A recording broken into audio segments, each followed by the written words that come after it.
He's a brilliant writer, a fearless analyst, and one of the very few voices in this ecosystem who has consistently connected the dots between monetary policy, global power shifts, and the architecture now of the new financial system. Dr. Jim Willie does have a background in mathematical statistics, and he's been dissecting these global mechanisms for decades, long before they became mainstream talking points. It's always a pleasure to see you, my dear friend. How are you? I'm pretty stressed out, but I'm doing okay. I mean, isn't everybody stressed out? I don't know anybody who's not stressed out. I know millionaires and they're stressed out. The lockdown and the fake pandemic did a lot of damage to a lot of people and the economy.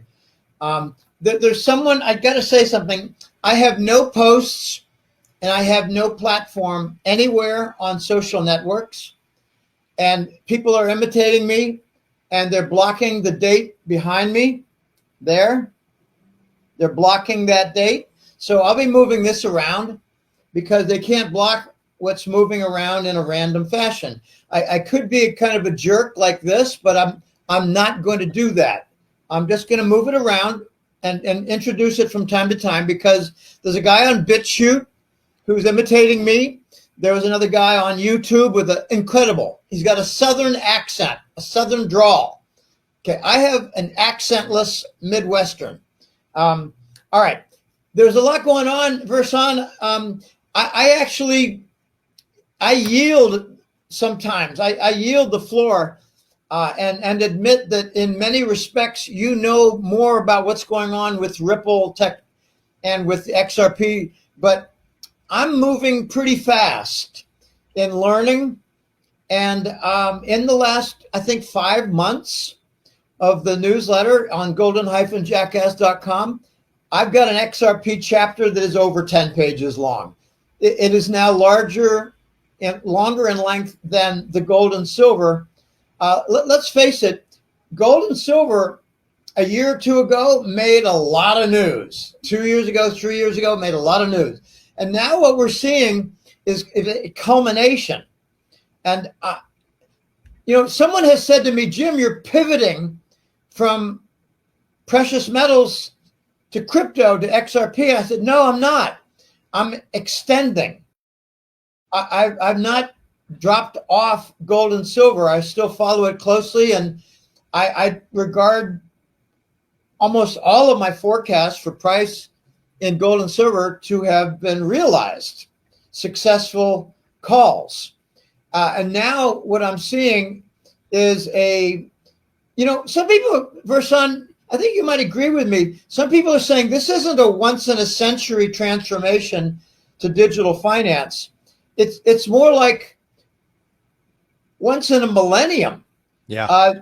We may not have a transformation to digital for the next couple hundred years, or like what we're seeing now. What could it be? I'm not going to worry about it. Let me just say that we've got a kind of a century event.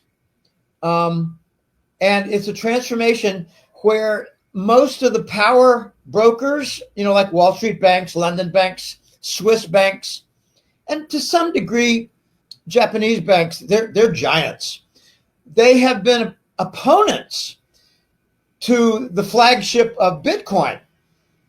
And they're joined in a rather nefarious move. I don't like the word nefarious because that's really evil. A complicitous plot to slow down Ripple. And it started about 3 years ago. I now believe, Versa, I'm not kidding. I believe that all the SEC cases were frivolous. They knew they would lose. Some were planning to lose. And the objective was not to win. The objective was to slow down what I call the plebeian, common guy investment in XRP. They slowed it down. I mean, how many different exchanges banned XRP? I mean, I just learned, and I wasn't aware of this. I learned something all the time. There are a few exchanges that ban Canadian clients. I didn't know that. So a friend of mine in Toronto was talking to me. So what we have now is after after 2 or 3 years of lawfare, let's face it, using the SEC to slow down Ripple and to cripple them and to eliminate private, I call them plebeians. We're plebeians. We're little guys, all right? We're not whales. We're not even big fish. We're plebeians. When I was in the YMCA, I was on a swimming team when I was a little kid, like 10, 11, 12, 13 years old. I wasn't a great swimmer. I was just a good swimmer. And you had minnow, flying fish, shark, and whale. So when you hear the whale being mentioned, I think of, okay, well, who are the flying fish? Well, we're minnows, okay? We're little people. And I call them plebeians at the same time. There are not many people who own, like us, who own XRP. I heard that it's 2% of all the XRP is held by people who have 10,000 coins or more. 1% of the XRP is held by people, plebes, who have 50,000 coins or more. It's only 1%. So, when people say, oh, they're knocking down the XRP price because they're trying to shake us out, there's not many people to shake out. They're not, I don't think they're shaking out. I think what we have is corresponding decline because a lot of different altcoins are down. There's not a lot to be gained. If they take it down to $2 flat or to $1.95, they're not going to realize another billion coins. It's not going to happen that way.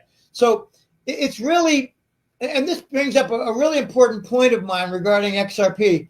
I believe that there is a quid pro quo going on where Ripple executives and maybe, let's face it, they might know 5 or 7 whales, okay? I don't know. They're not going to tell us. They're not going to say, hey, well, we got a buddy who's over in Morgan Stanley and he's a whale and he does favors. No, they're not going to talk like that. They're not going to tell you what they're doing. But my guess is the following. Ripple and the executives and a certain group of whales are working with the coin exchanges. And as we know, they're down 80, 90% in their exchange wallets. I call that the exchange inventory of XRP. Inventory works the same way. Their inventory, their exchange wallets, it's available there for purchases. I've had a couple people tell me I worked with Coinbase. I couldn't get it. They said they didn't have any XRP. Okay, this is already starting to happen. So here's my point.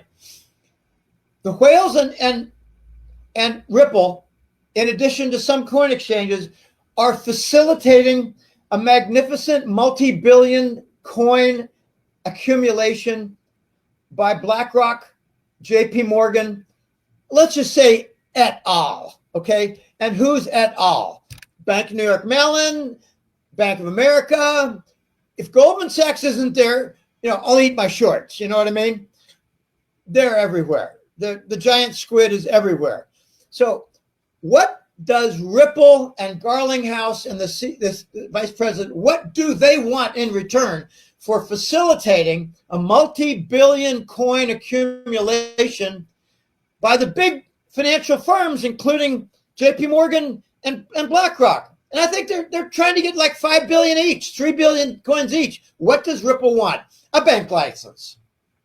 Fair enough.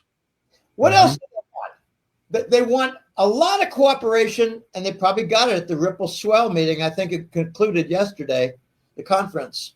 They had 20 major financial firms represented there. Maybe it's not just they want the Ripple Bank license. It's Ripple Bank Trust. Interesting name. Okay, I tend to think anyone who names themselves Trust, they want your trust. Okay, so that's interesting.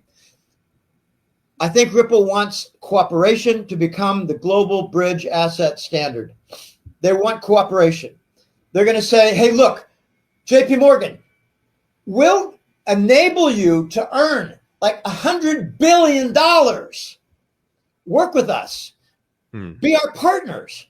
You're not going to work under Ripple. You're going to work with Ripple. This is one of the wonderful things that Ripple does. They make partnerships. Agreed. And that was evident with the squabble with respect to SWIFT. SWIFT came out and said something stupid and dishonest. we're working with Consensus, and we're going to, build our own transfer system. We're not going to use XRP, and we're going to build it on the Ethereum rails. Oh, golly. Just try rotating on this, because it turned out that Thunes, which I don't know exactly, I think they had about 11,000 banks involved in their consortium. They're all using XRP with Swift transfers. Okay, so Swift is a liar. What's Swift's problem? They don't believe in a win-win. They believe in a win-lose. So they won, and they said Ripple lost. They're working with Consensus. Who cares? Maybe they'll have something in a couple of years, whereas Ripple had something 3 or 4 years ago. Okay. Okay. Swift, here's my prediction. Swift is going to crawl on their knees and kiss the Ripple ring and ask for XRP cooperation. That it could happen in the next 4, 5, 6 months. Okay. There's another big issue that I've got with respect to XRP. It's not so much a forecast as it is an interpretation. The second big thing, you've got the NASDAQ and its 52 trillion that they want to tokenize.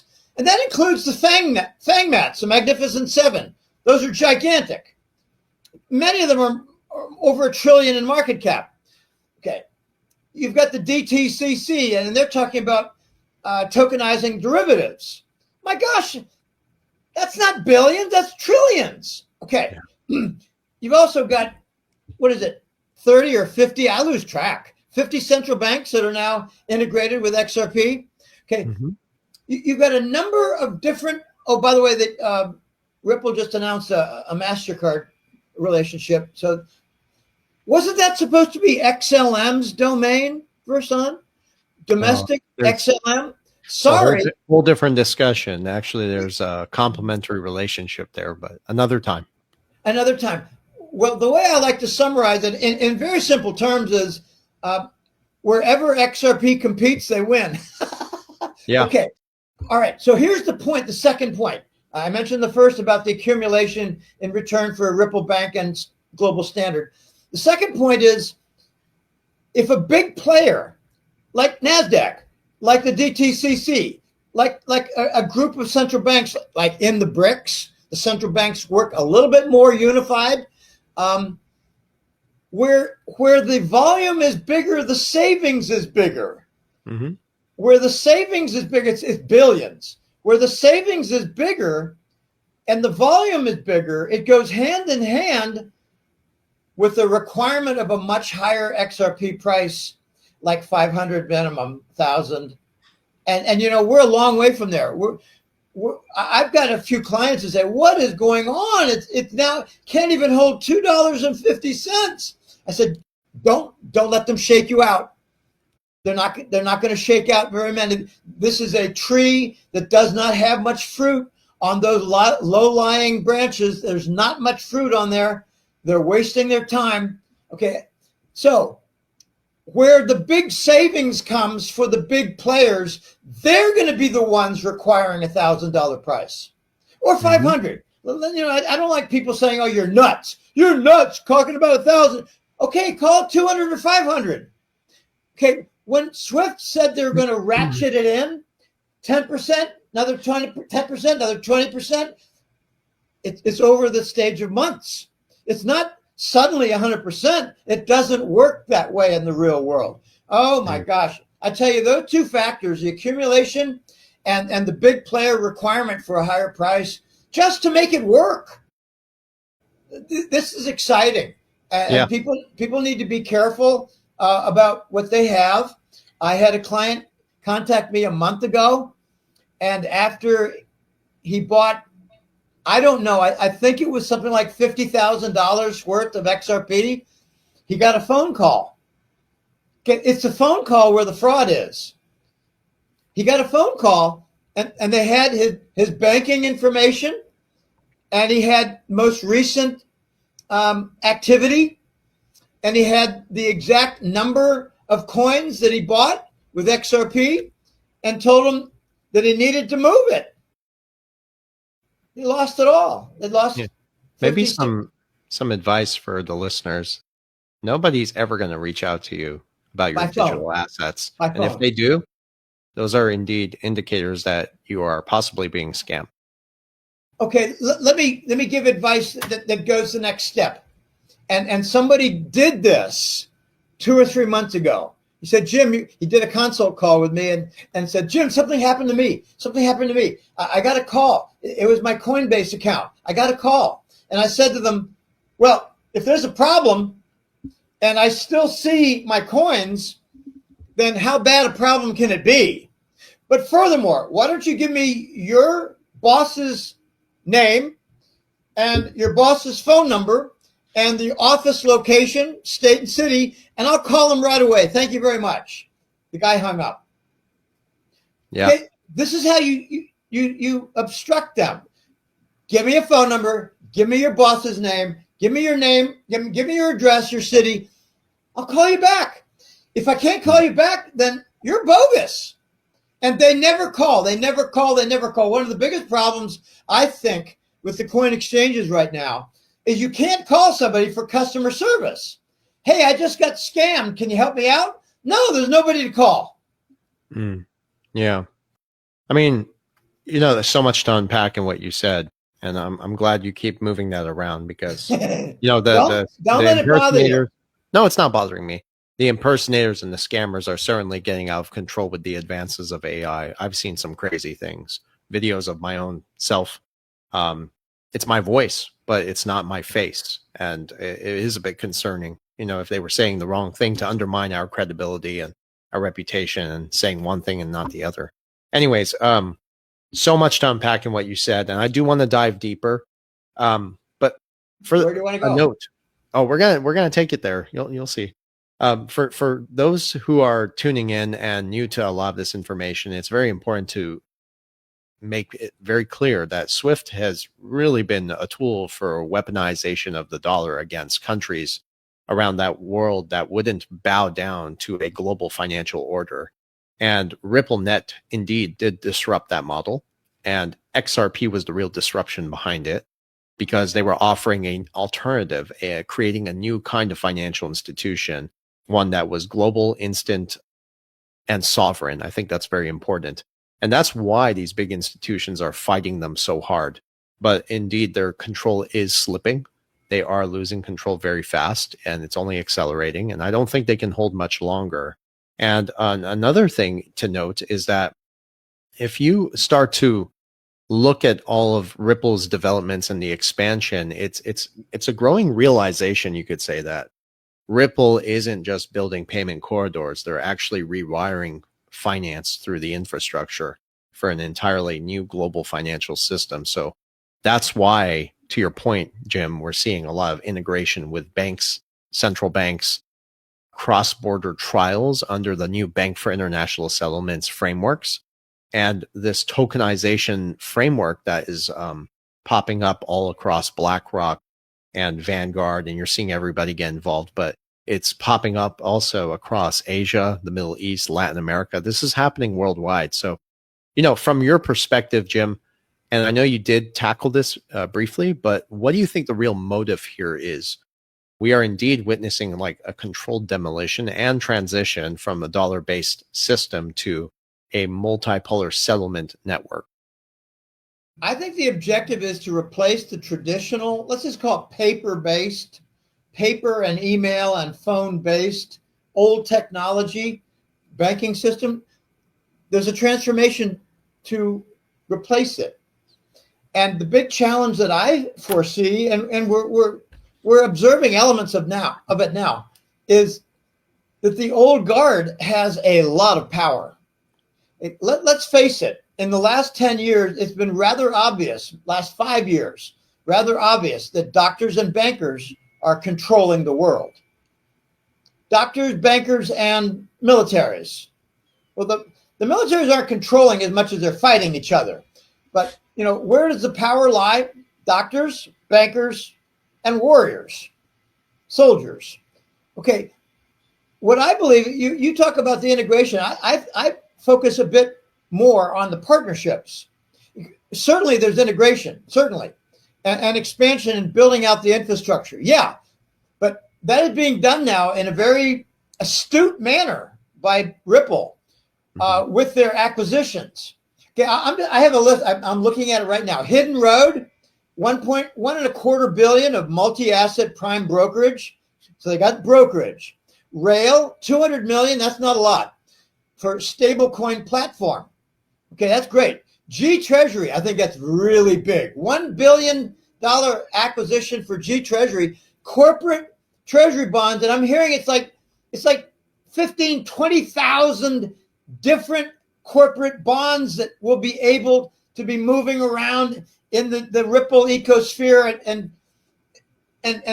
final bridge asset transfer with XRP. Evernorth is really clever. Another $1 billion.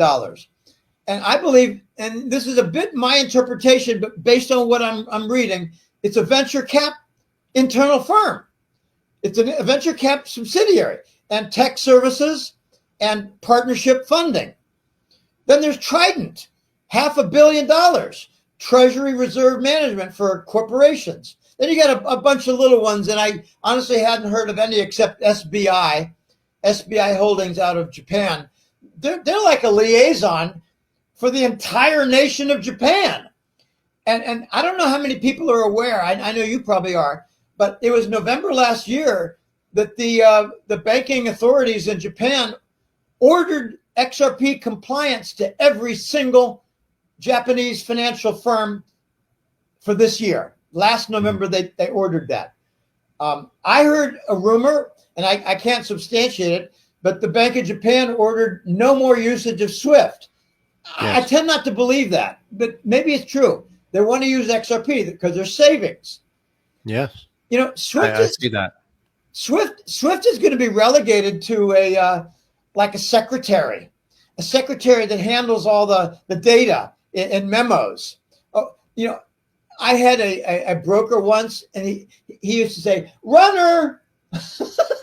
Well, can I add something I want to compliment what you're saying, because you have been doing a lot of research into this. I'm excited to hear your insights, but one of the other pieces that a lot of people haven't connected yet, this is something Jake Claver has openly talked about, is the reverse carry trade. And, for just some context, Japan has publicly been working with Ripple for many years. Japanese banks already have publicly committed to using XRP by 2025. Here we are. I think it's happening gradually and effectively. But they have been preparing for this very scenario because systemic stress is hitting global liquidity markets, and that's tying us back into the dollar. But as more money is going to flow back into Japan and the credit markets are going to come under more pressure, this is when you're going to have this necessity, this need for some sort of neutral instant settlement system that's outside of the dollar or even the yen. That becomes unavoidable. And that's exactly how XRP can play a critical role in Japanese banking infrastructure as a bridge asset for on-demand liquidity. So it's very interesting to see how all of this is really accelerating, to your point. Let me make a third point. Okay, I came with my notes. These are major points in my opinion. I can get to the Japanese yen carry trade in a bit, because that's huge, and I've been talking about that for 5 years. Okay, let me go back a little walk back in the 1980s, when I'm not sure. I don't think you were alive. No. Okay, I finished my doctorate in 1980, and I got a job at Digital Equipment Corporation. Mm-hmm. And 4 years later, I left the quality control area of that business. And we were number 2 at the time. I'm a Decky. I will be a Decky for as long as I live. Digital Equipment Corporation, DEC, DEC. It was IBM number 1, DEC number 2, Hewlett Packard number 3. When I got to the marketing research job, I changed jobs because I had a really, really crappy manager in my quality control work. That was 4 years. It wasn't wasted, but it was interfered with and not properly rewarded. So I took a raise. I took a promotion, and I went into a marketing research group. The first thing they had me do was work on a marketing research survey, big survey, 50,000 in the United States and Europe and England. And what was the focus? Unix. Now, you probably know what Unix is. You've probably heard of C and C++ and C++. Well, no. Okay. There are programming languages in Unix. Okay. C++. And now you got a raft of other programming languages, like Python is very popular, and there are a few others that I'm not very familiar with because I predate the Unix. I was in graduate school in the 1970s. Unix came about around 1982, 3, 4. It was from AT&T. All right, why do I bring this up? Because Unix enabled interoperability. Does that zip word mean something to you now? With Yes. XRP, interoperable, different banking systems, different structures. Basically one settlement language. One settlement language and one originating language. Two different incompatible languages. That's why they call XRP the bridge asset. Well, why was Unix big at the time? What was really important back then was that IBM had its hardware, and then IBM had its software built upon its operating system, all proprietary, all private, digital. We had VAX VMS, virtual management system. It was for swapping. Now we know what swapping is again. Swapping has new meaning in the banking industry. Back then, they had swapping for memory efficiency, and you could get along with less RAM because digital and its virtual management system was extraordinarily efficient and a global leader. Okay, so if you had a bunch of software and you had 10 years invested in it at IBM, and then suddenly you're working with a new hardware system like Hewlett Packard or Honeywell or Burroughs or Digital DEC. Can you move that software over? No, you could not. No, you could not. It was not interoperable. Unix was interoperable. They used to say hardware independent.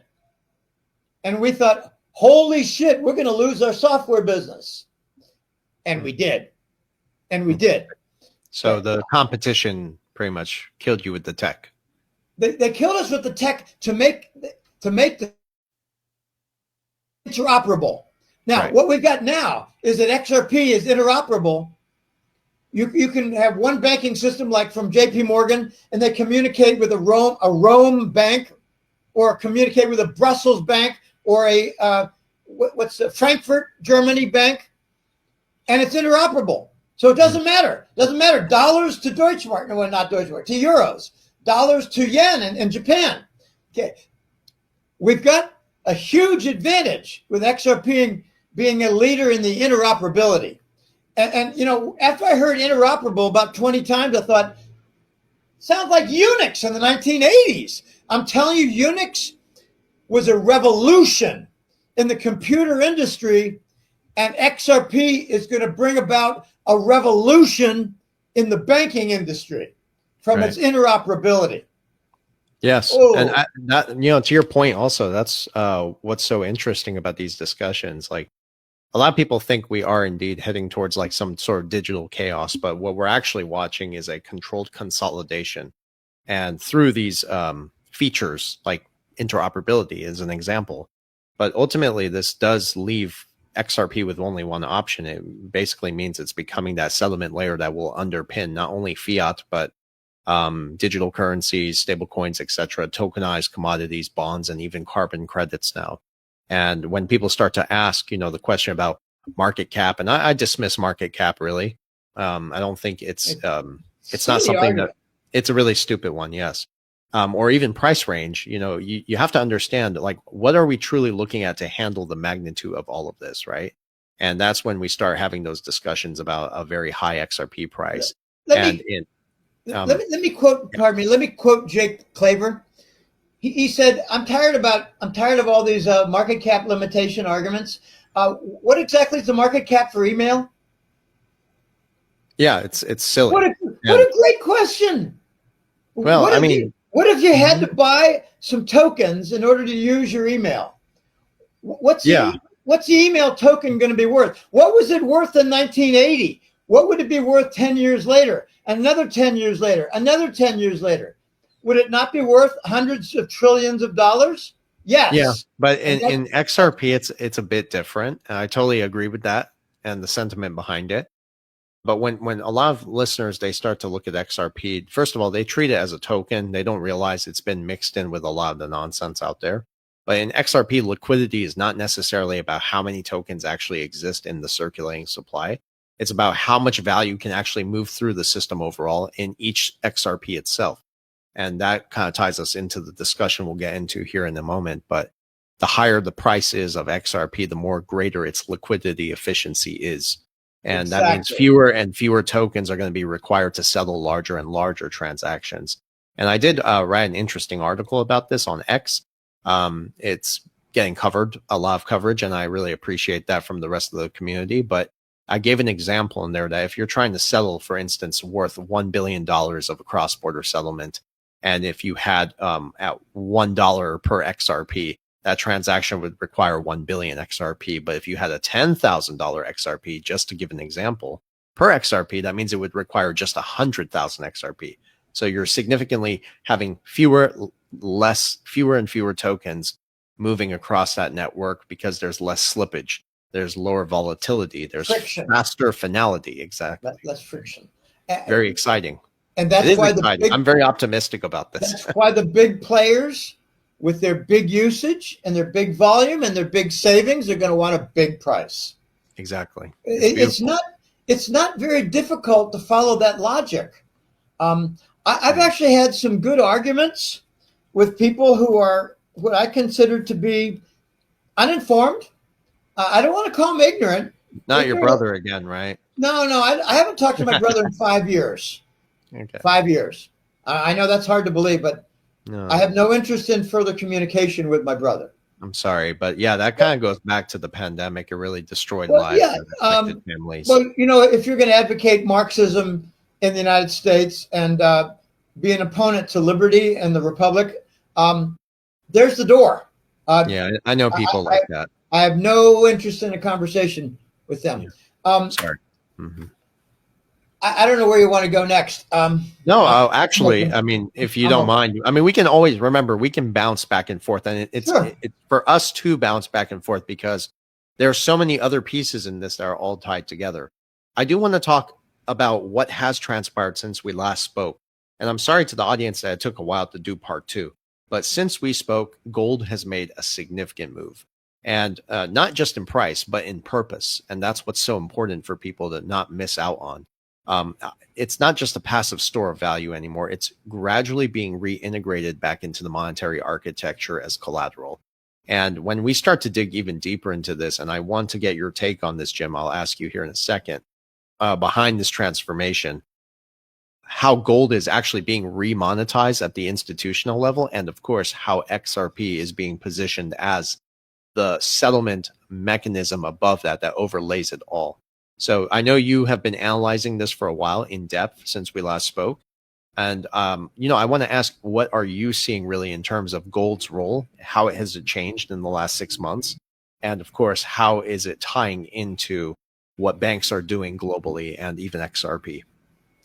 I think the big shift in the mindset regarding gold is that it's no longer thought of as a barbaric metal. It's no longer thought of as in terms of what income it can produce. And I got to say, Warren Buffett, you're a big fat liar. He got called away. He got called away after selling. Mark Cuban too. Mark Cuban. I just want to put that out there. Oh, okay, good. They got called away after writing covered calls, and they lost their silver. Well, Warren Buffett, I don't know the full story about Mark Cuban. He's a bit of a detestable figure. He's a liar. What I believe has happened is that there is it's hard to call it a transformation. It's a complete shift of mindset and perception. We now are recognized as having entered a tremendous unresolvable problem of having a debt foundation. We have a debt foundation and we got a gigantic debt. And we've been told that debt is a good solid foundation, but now the big fat $38 trillion debt is causing the entire global financial system to stutter, to fail. For instance, big banks in the United States are not lending institutions anymore. They've lost, I think, 3/4 of that function. Unless and until, for instance, the Wall Street banks and the big bank giants in the United States realize an enormous gain with XRP, they might no longer be insolvent, then they can go back to becoming a lending institution again, instead of a predatory institution that captures commercial property because they won't roll over the mortgages. Hand over your keys. I know one case, Northern Midwest, my client's friend lost $20 million because they couldn't find a rollover of their mortgage on a big property complex. Okay, so the realization, Versan, is that gold is a really effective foundation. Foundation. We need to rebuild the foundation. We got a lot of gold out there, and some nitwits, knuckleheads think, well, gold should go way down to $100 per ounce because there's so much of them. Yeah, so much silly. gold. And I tell them, this is my response, and I'm sassy. I'm always sassy. There are a lot of television sets in U.S. and Canada. There are a lot of shoes. Why doesn't the price of TV sets go down to $20? There's a lot of supply. The reason is they're not for sale. There's a lot of gold. It's not for sale. It's set up and it is now promised to be the foundation. And I'm just waiting for more and more digital assets to become gold related, linked to gold in some fashion. But I don't want to go down that road. I want to focus on how there's a widespread global recognition that the king dollar has destroyed the global foundation for finance.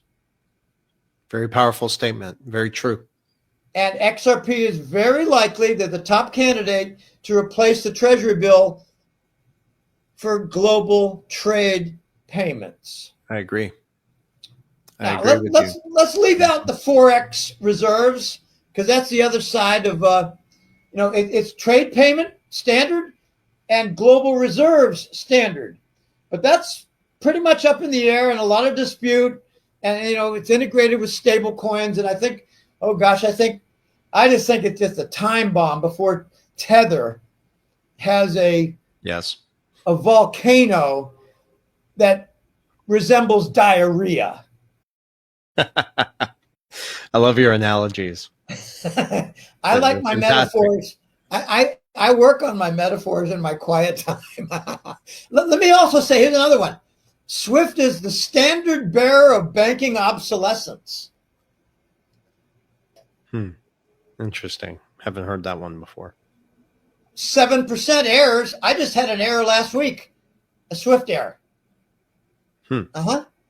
Cost me 3 days. SWIFT error, 7% SWIFT errors. Okay, those SWIFT morons, you got to get with the 20th century here. I'm sorry, 21st century, and get in gear. And I'm afraid I would really like to hear that SWIFT is relegated to memos. Okay, hey, runner. I love that. A commodity broker would say runner, and every time he did, I would laugh because I met him for lunch in Chicago. It was a very interesting meeting. Commodity traders, mostly bonds, currencies, and not a lot of other things. S&P futures, stock futures, but not cotton, not copper contracts, No, there was, oh gosh, what is it? The euro dollar contracts. We had lunch and I learned a bunch of different things. Runner. I want Swift to become the runner and the runner for managing the Ripple XRP transfers. Okay, we're ready. We're ready, Ripple. We're ready. We got A and B all set here. No nostro vostro. I did my job with the memo because that's all I do now at Swift. Oh my gosh, Swift! If they're not careful, if they pick the wrong fights, they're going to be shown the door. I think it's already happening little by little, but a few things to tackle on what you said over there, and going back to gold too, because one thing we can look at. There are so many moving pieces to all of this, but one thing we can certainly look at is the U.S. debt. They say it's 37 trillion. I put a tweet out today. I don't agree it is 37. In fact, I think it's way over 150 trillion because you have to factor at in 100. At 100. Yeah, maybe even two, right? But you have to factor in Medicare, Medicaid, Social Security, government expenses, the black budget, and that is something bigger. And I think over time, when with all this other frameworks being put in motion from the central banks and so forth, and all the gold buying, there's certainly another quiet story happening behind the scenes. And my point, though, is that it's going to get to a point where eventually blockchain, when we're talking about RippleNet, it's going to expose and provide that transparency that's going to show the full picture. And I think that's a kind of moment where you could start to see gold really be at these very high valuations, like being reset, revalued, if you will, like $10,000, $20,000 an ounce. It's not fantasy. It's just math. We've spoken to people in the past who have been in the financial sector, in the gold space, specifically in Switzerland. They came up with the numbers in 2022 that gold should have been 87,000 an ounce when you factor in everything. And factor where in am I bringing the money supply? Factor in the money supply. That's one piece of it. Certainly, I agree with you. But in essence, what I think is playing out is that gold, again, being integrated back into the system. For those, listen, the analysis is not theoretical of some of the things we've talked about here. And you and I talked about this before, maybe 2 years ago. But the mechanisms are clearly being laid out through institutional adoption, institutional behavior, central bank positions, liquidity being focused around regulatory frameworks. What regulatory frameworks? We're talking about the IMF, the BIS. Now, my point, though, is that gold is going to provide stability and intrinsic value for where this is all going. And I think XRP is going to be that layer, enable settlement, transfer that can move value like gold across markets, creating a bridge for traditional and digital finance. But the trend is clear, in my opinion. I think gold is going to anchor value, and I think XRP will move it efficiently. I mean, this is what the infrastructure is telling me years before it may happen. I think we're going to see a reval, Bursan. We're going to see a reval. Not going to be just one item. It's not going to be just one asset. How would it be if you distract from the XRP reset reval? If you have a $20,000 gold reval, you have a $150 silver reval, or $200 reval for silver, and at the same time you reval your XRP to be 1,000 or 2,000.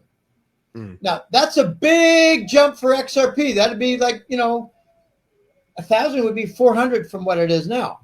You're basically saying, to complement it, basically if gold's price is quietly being revalued at some point to support this new system, basically to backstop the tokenized reserves and these debt instruments, it's very possible we're going to watch the early stages, but eventually get to a place where global repricing takes place. And that will actually require XRP to match that value that's flowing across. And the gold reval and silver reval will be a distraction. People won't focus entirely on the fact that they just jumped XRP more than 100-fold. And that will be to enable its proper designed function. Yes. We cannot have a global adoption of XRP with a $50 price. It will not work. So what we might get is a segmentation coming, where there'll be some BRICS nations, there'll be Japan, Korea. I think the United States is going to be a laggard. We're going to be a laggard. We're not leading. We're not leading jack shit. We're leading We're leading in congressional disunity. We're leading in civil war. We're leading in election fraud. We're leading in border disputes where we can't even control our own borders. We're leading in cartel warfare. We're leading in bickering, partisan bickering that shuts down a stupid shit government. We're not leading in jack shit. That's why I think we're going to be following the rest of the world. And I just read an article today. It said Japan is now considering that they should follow the BRICS movements and initiatives rather than the Western, because the Westerns are so bent on war and bickering. Well, I think they're fighting for survival, and they're just disguising it as national security. And here's another thing to your point. I actually tweeted this like a year ago, that it's, if you look very closely at some of the things we talked about, Jim, it would seem that something is being built called ARC, where basically America, Russia, and China are going to have a coalition against the European countries. And where I'm going with this is interesting. I'm going to ask you about it, and I want your honest, unfiltered take without getting me kicked off YouTube, if that's possible. But it's very possible that if you look closely at everything, it seems that we're moving in the trajectory of the BRICS nations, but we're not calling it that. And we just keep showing American strength when really, I mean, example, 16 states in the US are now putting laws in place to make gold and silver legal tender. We are looking at silver, and we talked about this last time, where it might even become a strategic asset for our government. So if you look closely, right, yeah, that was very interesting. Exactly, right? So when you start to think about these things, and this is where I want to get your thoughts on, because this really ties this conversation together at a much deeper level. For many years, we've talked about this, but we're now talking about the restructuring of global finance. We're talking about gold reemerging as collateral. We're talking about XRP forming that digital settlement layer. But behind all of this, and this is where the other discussion comes in, there's that old story of the old guard, the entrenched financial power structures, the deep state, the banking cabal, whatever you want to call them, this architecture. These are the same entities that control the legacy systems, intelligence, defense, big finance. Do you think that they're going down, or are they fighting right now? And, what are your true thoughts about this ongoing battle? Because I think while we're witnessing some form of decentralization expand, we're seeing also the opposite take place, the rollout of digital IDs, the tokenization of everything, own nothing and be happy, the increasing control mechanisms that are wrapped in language and innovation. You know what I mean? So it's something I worry about quite often, and I've made it very clear I will not participate in the system if they try to force some chip into my skin or something along those lines. I call it the banker cartel. Sure. And they've got a cartel business model, and it's loaded with profit, and it enables fraud. It permits fraud with impunity, insider trading. JP Morgan, duplicate serial numbers for treasuries, a certain building in South Manhattan that went down. Yeah, loaded with that kind of data. I believe 9/11, I'm sorry, that infamous day in September, 24 years ago. Thank you. That was a bank event. That was a banker event. I believe the banking cartel is now on notice. You adapt to the digital framework, or you're obsolete and you will not be able to compete. You will not be able even to be included and integrated. I gave an example to a client during a consult call. Imagine there are 4 big banks, maybe think of 4 Wall Street banks. And one of them says, we don't want to join the digital transformation. We don't want that architecture. We don't want that. We're going to stick with what we have. We're comfortable. We're comfortable. We know what we have. We're comfortable. And we got a nice business profit model. We're comfortable. 6 months later, they're out of business. Okay, so adapt, get integrated, or become obsolete. You're not going to be shown the door. You're going to be outside looking in. All right, so now the whole battle changes form. Verson, this is really delicate stuff. Oh, I know. And Yeah. here's how I put it in real terms now. BlackRock and JP Morgan said, we want to be involved in the control of this. Ripple, how do we do it? Work with us. Mhm. We're not going to hand you the keys to the kingdom and have Ripple with a bank license, and we all work with you. And before you know it, Stellar has a bank. Before you know it, Hedera has a bank. Before you know it, other, Cardano has a bank. And then all of Wall Street's working for you guys. It's not going to work that way. So BlackRock and JP Morgan asked Ripple, how do we get there? Can we become partners without killing each other, without crushing each other in competition? And that's why I think they're holding it down under 250 with XRP. And that's why I think BlackRock is looking for 3 to 5 billion coins. JP Morgan is looking for 3 to 5 billion coins. And a couple of other Wall Street banks are looking for the same, so that they can earn $100 billion and be major players for the next chapter. Yeah, that's a very interesting take, and I do appreciate it, because I've thought something very similar too. My brother and I have had this concern. We feel like we're witnessing this very strange convergence. You have decentralization on one hand, and you have centralization happening simultaneously. Because blockchain was really built to empower sovereign individuality, transparency, et cetera, et cetera. But on the other hand, we do see giants like BlackRock, Vanguard, JP Morgan tokenizing assets and inserting themselves as gatekeepers of this new digital economy. And that's almost, in my eyes, they can't execute the trade. They can't execute the transfer without XRP. Exactly. Right. Yeah.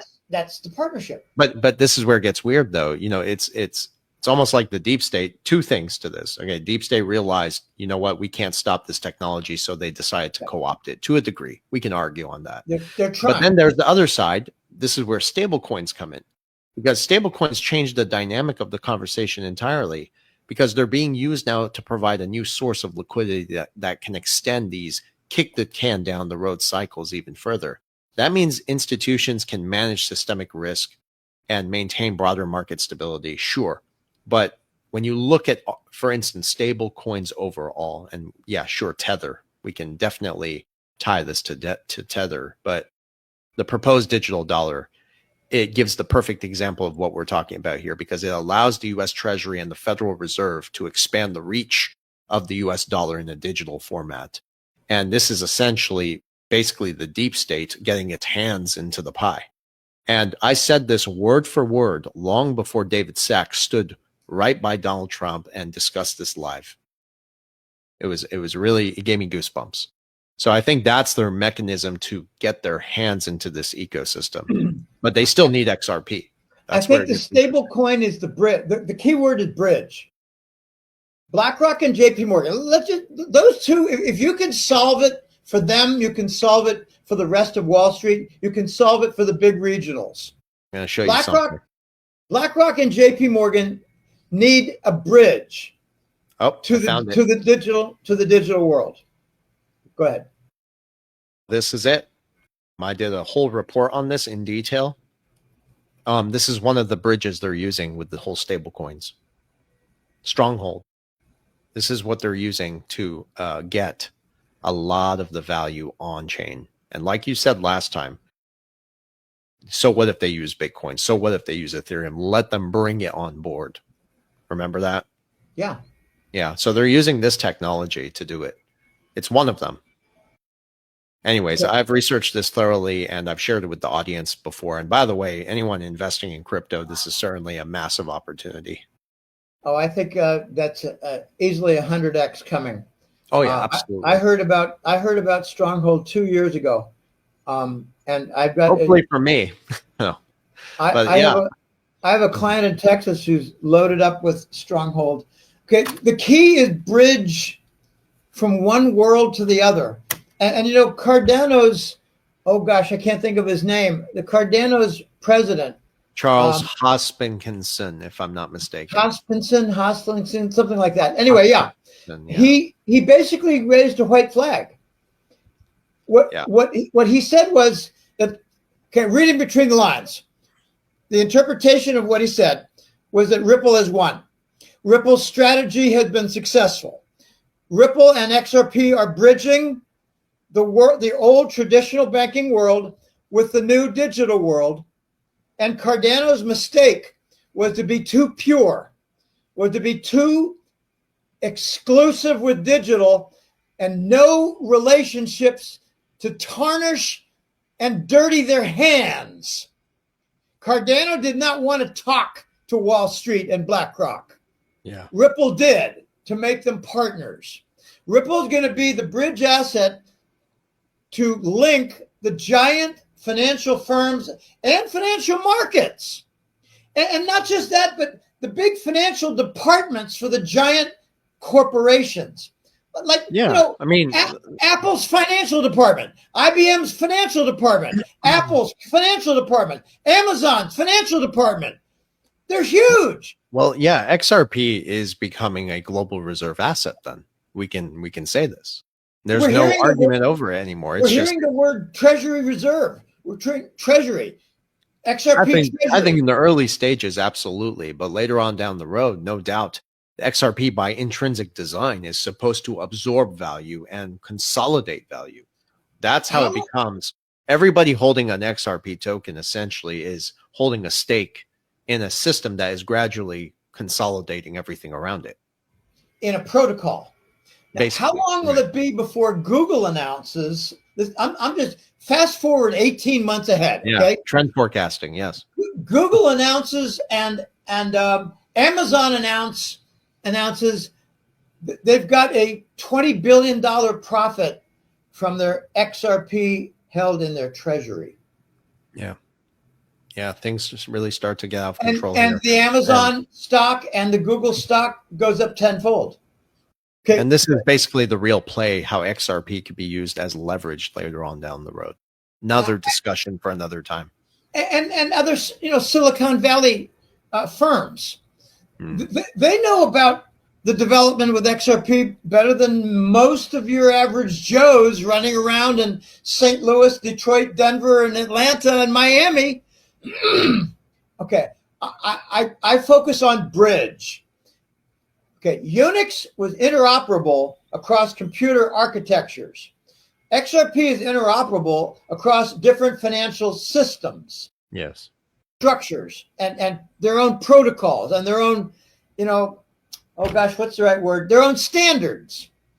Okay, when I was at Digital, we had huge arguments over whether you could use and you know how long will it take to take a bunch of software, a whole library of software for IBM and make it usable in digital. Unix solved that. XRP is going to solve the same thing. Interoperable. Right. Yeah, and that's why it's so important to recognize that, you know, it's a complementary ecosystem to a degree, but there are assets that are going to form some sort of natural hierarchy of finance. You will have like a kind of a central bank. I think Ripple is on its way to becoming that. A bank, basically a trusted custodian. Yes, and an alternative to central banking. You have retail markets, which are very important. Of course, I think XLM is fulfilling that role to a degree, and that's debatable as well. And then you have the payment rails. So each of them is interoperable. They're all built to flow and bridge to each other, and they're all compliant with the regulatory framework. So this is kind of what you're referring to, you know, a new messaging standard that's being adopted globally by banks and central banks and individuals alike and small businesses and so forth. Let me introduce yet another important point from my notes. It's hydraulics. You've got 100, 200, 500 major corporations in the United States, Canada, Western Europe. They all have to play ball, collaborate, and become partners with the bridge asset for doing their transfers. How many are there? XRP, XLM, Cardano, HBAR. Strategic. Strategic assets. How many different strategic corporations are there that have the coins, the altcoins that work? Cardano. There was one more that I missed. I can't think of what it was. No, I said okay, HBAR. But you can count them in. I know they're in there for a fact. XDC.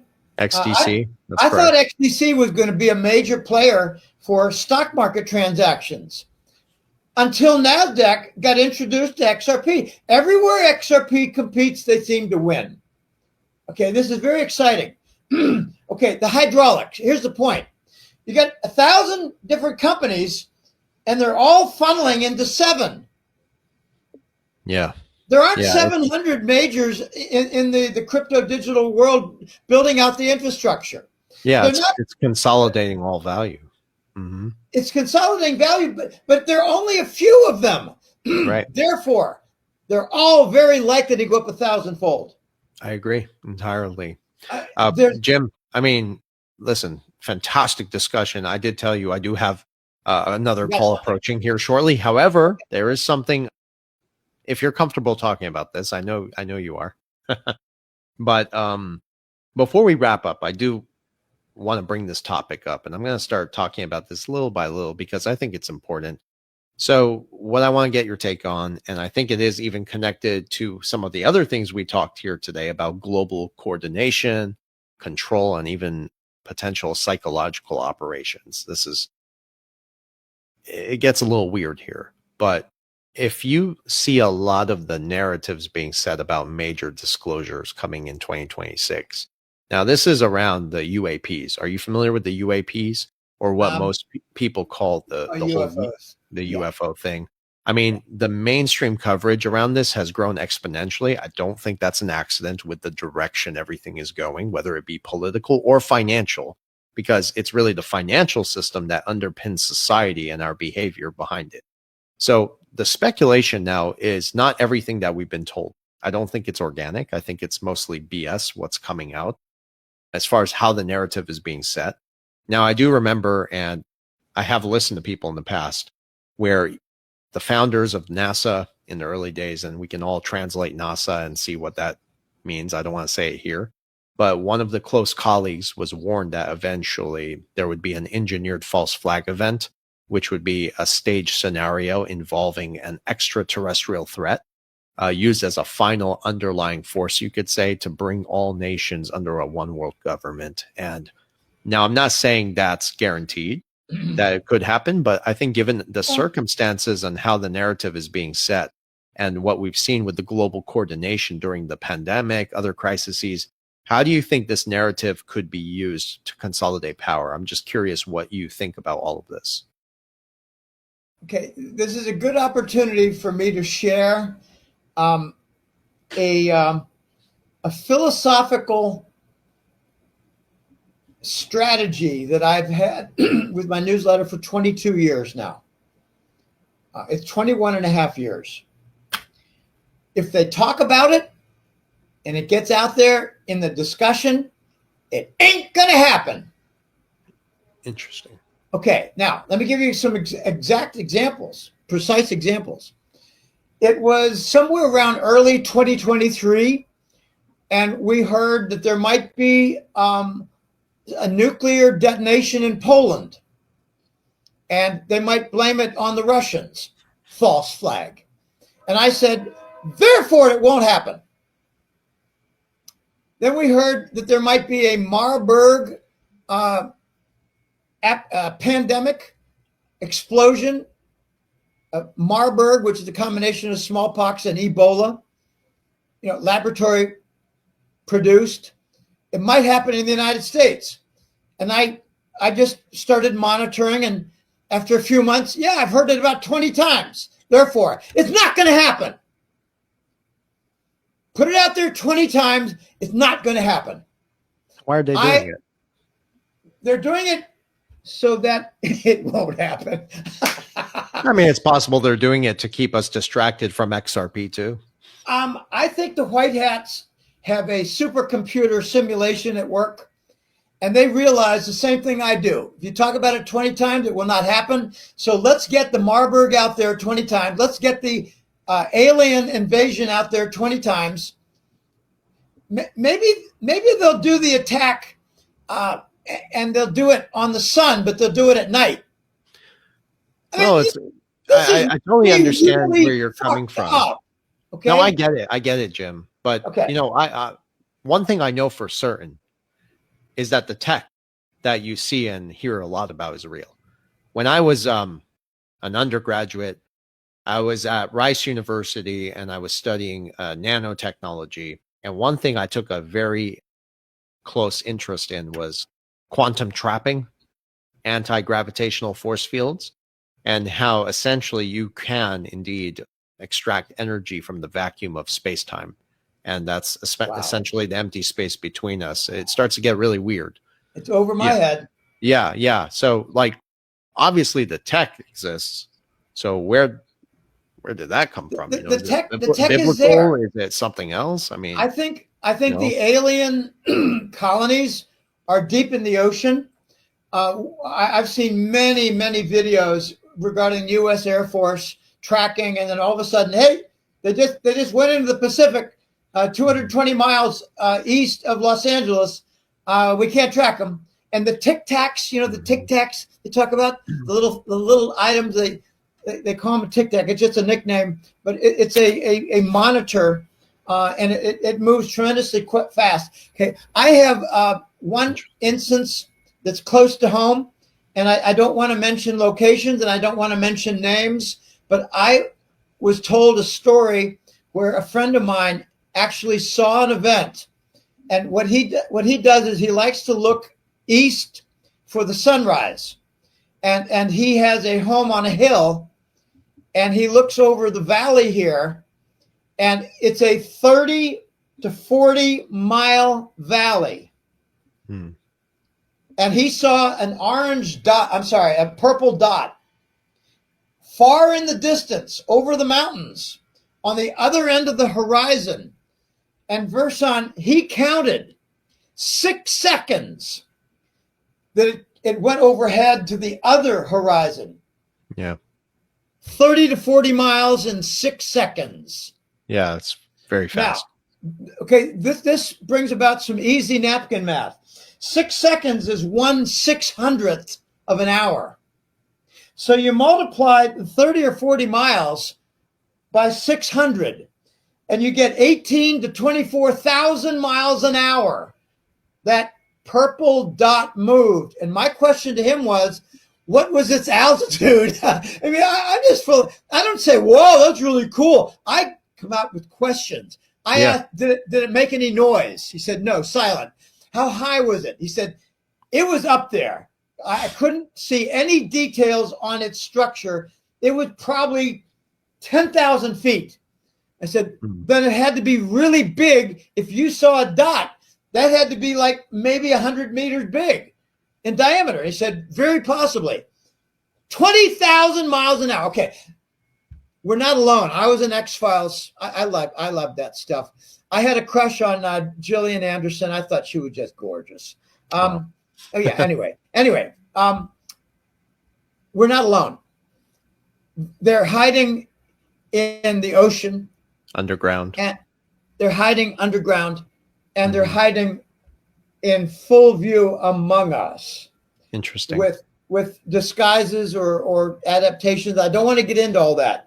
Yeah, but no, neither do I. I just wanted to. Your question was on the event to bring about a global power shift. I think it's more likely to happen over a failed foundation to the global financial system. I think it's also more likely to happen regarding a geological, geophysical event like, what's the word? Magnetic pole shift. That's already a concern. I put in the October report the mid-Atlantic current disruption, and that's where warm water and cold water circulate along the Atlantic and go all the way below the equator, and salinity is involved for density of the water. The denser water moves more slowly. The pure water that's not so much salinity, it doesn't move as fast. That whole current is slowing down, and it's really alarmed a lot of scientific people, scientific research types in the U.S. military, and that's one reason they're focusing on Greenland. That's just one of several reasons. So, what are they terraforming? Changing the ionosphere, changing the temperature of the planet. I don't think it's aliens. I don't think it's alien technology that's affecting the planet Earth. I think it's the human influence. It's pollution. It's garbage. It's not carbon dioxide. How stupid is that? That is stupid. And they're calling nitrogen and carbon dioxide pollutants, taking over farms. Okay, these are essentials for life, and that's why they're attacking them. They're essentials for life. Oh wow! Okay. When you see these scientific, what do you call it, science fiction movies like Blade Runner 2050. Oh, I've never seen a tree. That must be really beautiful. Okay, that's the fear. We're going to lose our trees. We're going to lose because of the carbon dioxide that's being attacked by these assholes like Bill Gates. I've got a joke, and it's not intended to be a joke. How many times do we have to execute Bill Gates? How many times? Oh, wow. Yeah. It's been 3 already. We're up to number right? 4. We're coming up to it. Supposedly. So, yeah. All right. So, okay. This was terrific. Thank you for answering that. I think it's the financial failure. That's the event. I appreciate that. Okay. I can see that. Certainly there's a reason to it. So I guess then the real question for the audience, it's not whether we're being visited, but whether the idea of being visited becomes really the final pretext to fully integrate us into a digital order, possibly. I'm not going to throw it out there either way. It's very clear. And from my insiders and friends I've spoken to, that 2026, you're going to see a lot of information come out. So, both in terms of what's been disclosed, what's going to be disclosed, and what's eventually going to be deployed. Jim, as always, Can I close with a brief comment on silver? Please. My apologies. I should ask. The word is unobtainium. The shortages are dire. They're drastic. They're severe. And we have already begun. The United States and Trump has already declared silver and a couple of other metals as a strategic national security asset. Mexico is doing the same. They're doing it in a lot different manner. Russia is not, I don't think they're sharing silver for export. I think China has already locked down. Okay, so we got 4 major nations. Mexico is a major nation. They've got close to half the silver production on the planet. Mexico is a silver mine with a bunch of land on top. Okay, that's Mexico. Okay, national security metal competition is coming for silver, and that'll take it to 2 or 3, 400. I can easily see that. I forgot to mention this, and I should have asked about it, because when I get a lot of this in the comments. Gold and silver are my 2 top buys. I've been buying platinum recently, but silver definitely complements gold. It has a monetary instrument and intrinsic value. Yes, we're going to see some squeezes. Paper market is coming to an end little by little, and blockchain will solidify that as well.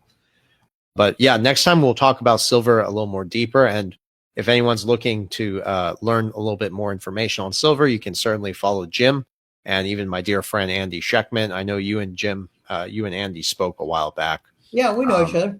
Yeah. Well, sure. Listen, it's been Andy's a great guy. Andy's a brilliant guy. I learned from him.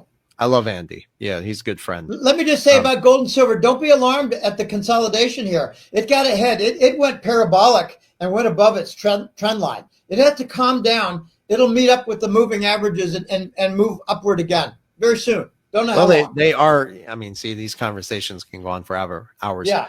They are re-leveraging as well. So that's another side to it. So many interconnected reasons. But to your point, I certainly see that. But yeah, we'll have to. Golden-jackass.com. Okay. Support my work. I'm telling you, I'm too vocal. I'm too outspoken. I'm about the only guy who ever talks about money laundering as a financial channel for, like the NASDAQ stocks or for the Swiss banks. Golden-jackass.com. Help me out. Sign up for the newsletter. Make a donation. Get a consult call. I had a consult call scheduled earlier today. We're going to have to make it a couple of days later. The guy had a problem. I've done 820 of them in 5 years, 6 years, almost 6 years now. Okay, it's a lot. They're a lot of fun, and they're boots on the ground. So we could go. I got to shut up. It's golden-jackass.com. Thanks for having me on, and I hope to see you again soon. No, I was going to say, you know what, man? We're already having this conversation, might as well. But this is something, again, the comments all the time, and including myself, what I appreciate so much about you is just how comfortable I am when I talk to you, but your honesty as well. You don't sugarcoat anything, and that's exactly what we need in these kind of times. People are hungry for the truth, including myself. We're searching for the truth. We're searching for understanding. And you've helped me along this journey. And, just ladies and gentlemen, really, if there's one key takeaway from this, you need to follow Jim's work. And everything we've discussed here, everything is converging, the monetary systems, the technology, even the disclosure. It's all part of this larger transition that Jim's been helping people on, including myself. So whether you view this through one lens of caution or optimism, that's a whole different thing. It doesn't really matter. Awareness is really power. So, Jim, thank you again for your time, your wisdom, and even your friendship. Well, it's great. I'm really glad I met you, and